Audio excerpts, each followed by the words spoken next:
ब्रह्मा पुराण अध्याय कंस का अक्रूर का नंदगांव जाने की आज्ञा देना और केशी वध तथा भगवान के पास नारद का आगमन। व्यास जी कहते हैं, महर्षि, जब वृषभधारी अष्टिकासुर, धेनुका और प्लम्ब आदि असुर मारे जा चुके थे, जब गोवर्धन पर्वत धारण करके श्री कृष्ण गोकुल बचा लिया था, तब उनके कालिग नाग का दमन और दोनों यमला अर्जुन वृक्षों को उखाड़कर बड़ पुतना का शकट भंग आदि घटनाएं हो गई थी। तब देवर्षि नारद कंस के पास जाकर क्रमश यह समाचार सुनाया। यशोदा और देवकी बालकों ने जो अदला बदली हुई है, वहां से लेकर अरिष्ट वध तक सारी बातें नारद जी ने मुख से सुनकर खोटी बुद्धि वाले कंस ने वासुदेव जी के बड़ी प्रति क्रोध आया और उसने समस्त यादवों की सभा में अत्यंत रोषपूर्वक उल्लास न देकर उनसे यशुवंशियों की निंदा की और फिर आगे करते हुए विषय में इस प्रकार विचार किया। बलराम और कृष्ण दोनों अभी बालक है, जब तक वे युवा होकर अत्यंत बलवान नहीं हो जाते, तब तक उनके मुझे वध कर डालना चाहिए। युवा होने पर वे मेरे काबू के बाहर हो जाएंगे। यहाँ महाप्रक्रमी चाणूर और बलवान मुष्टिक दोनों पहलवान मौजूद होते, इनके मल्ल युद्ध के लिए दोनों मतवाले बालकों को मरवा डालूंगा। धनुष यज्ञ नामक उत्सव के देखने के बहाने दोनों व्रज बुलाकर ऐसा यत्न करूंगा कि जिससे उनका नाश हो जाए। इस प्रकार सोचकर दुष्टात्मा कंस ने बलराम को श्री कृष्ण को मार डालने का निश्चय किया। वीरवर अक्रूर बुलाकर कहा कि दानपते, तुम मेरी प्रसन्नता के लिए एक बात मानो। यहाँ पर रथ पर बैठकर नंदगांव जाओ और वहाँ वसुदेव के दो पुत्र है, जो मेरे विनाश करने के लिए विष्णु के अंश से उत्पन्न हुए। वे दोनों बढ़ते जा रहे। चतुर्दशी को धनुष यज्ञ का उत्सव होने वाला है, उससे कुश्ती लड़ने के लिए उन दोनों को बुला लाओ। और दोनों पहलवान चाणूर मुष्टि पाचदे दाव पेच में बहुत कुशल है, इनके यहाँ दोनों ही कुश्ती हो और सब लोग देखे। वसुदेव दोनों पापी पुत्र अभी बालक ही है। द्वार पर आते ही दोनों महावत प्रेरणा से कुवल या पीड़ हाथी द्वारा मार डालेगा। यह दोनों मारकर मैं दुष्ट बुद्धि वाले वसुदेव नंद और अपने पिता उग्रसेन की मौत को घाट उतारूंगा। तत्पश्चात समस्त गोपधन को सारा वैभव छीन लूंगा, क्योंकि ये दुष्ट मेरे वध की इच्छा करते हैं। दानपते, तुम्हारे सिवा ये सभी यादव बड़े दुष्ट है, अतः क्रमश इनका वध करने के लिए प्रयत्न करूंगा। तदनंतर यादव से रहित समस्त अष्टकंठ राज्य अकेला ही भोगूंगा। अंतः वीर, और तुम मेरी प्रसन्नता के लिए वहां जाओ। गोपों से ऐसा कहने पर भैंस का घी या दही आती उपहार लेकर वस्तु शीघ्र यहाँ आए।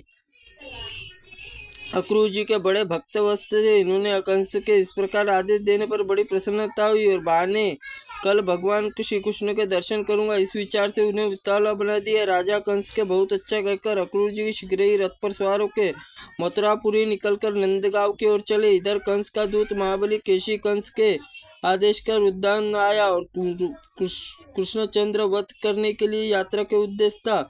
ने घोड़े का रूप धारण कर लिया। वह अपनी टापों से पृथ्वी खोदता हुआ, गर्दन के बालों से बादलों को उड़ाता हुआ वेग से उछलकर चंद्रमा सूर्य के मार्ग से लांघता हुआ गोपों के समीप आया।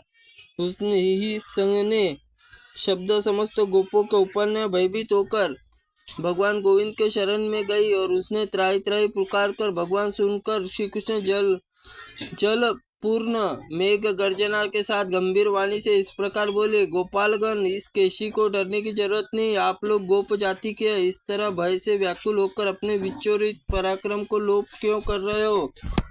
इस दैत्य शक्ति को कितनी हमारा क्या कर लेगा? यह तो जोर जोर से हिन्ना कर केवल आतंक फैला रहा है। इस पर दैत्य ने सेना की सवारी की है। यह दुष्ट अश्व व्यर्थी उछल कूद मचा रहा है। ग्वालों से यह कहकर भगवान ने उस दैत्य को कहा, अरे दुष्ट, इधर आ, मैं कृष्ण हूँ, तेरे जैसे पिनाकधारी वीर पुषा के दांत तोड़ दिए थे, अब इस तरह के सारे दांत गिरा देता हूँ। तो कहकर भगवान ने केशी के सामने गए और उन्हें दैत्य के मुंह फैलाकर उनकी ओर दौड़ा और केशी ने भाव में बढ़ाकर दुष्ट केशी मुख में धुसेड़ दिया और इसे टकराकर केशी के सारे दांत शुभ्र मेघ खंडों में छाती भिन्न भिन्न होकर गिर गए और श्री कृष्ण भुजा केशी में बढ़ती चली गई और अवहेलना उपेक्षा करे रोगों धीरे धीरे बढ़कर विनाश का कारण बन गया।